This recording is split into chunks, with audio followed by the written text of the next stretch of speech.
Magkakasunod ang Facebook post ni Batangas 1st District Representative Leandro Legarda Liviste patungkol kay Executive Secretary Ralph Recto. Sa isang post ni Congressman Liviste kahapon, makikita ang litrato nilang dalawa ni E.S. Recto kung saan nakalagay sa captions ang panawagan nito na maimbestigahan ng Kongreso ang umano'y koneksyon ni Recto kay CWS Party List Representative Edwin Guardiola.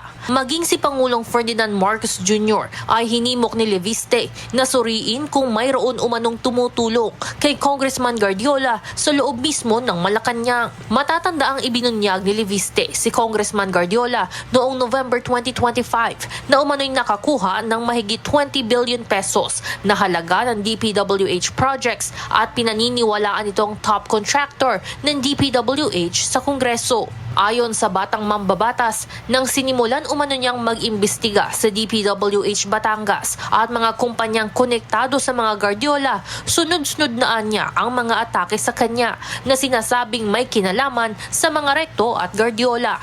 Bago ang Facebook post na ito, nauna nang ipinost ni Liviste ang larawan ng umano'y meeting kasama si Guardiola at Recto.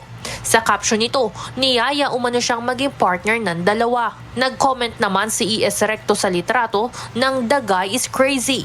Samantalang sinigundahan pa ni Liviste ng isa pang picture para pabulaan ang artificial intelligence o AI generated ang kanyang naunang nilabas na litrato. Kahapon, tinangkang magsagawa ng privilege speech ni Liviste sa unang araw ng balik sesyon ng Kongreso, ngunit bigo itong sumalang sa plenaryo. Mr. Speaker, I rise on a point of personal and collective privilege. The Executive Secretary made statements about me multiple times today, and I would like to respond. Sa ngayon, inaantabayanan pa ang reaksyon sa panig ni E.S. Recto at Representative Guardiola hinggil sa mga pahayag na ito ni Congressman Liviste.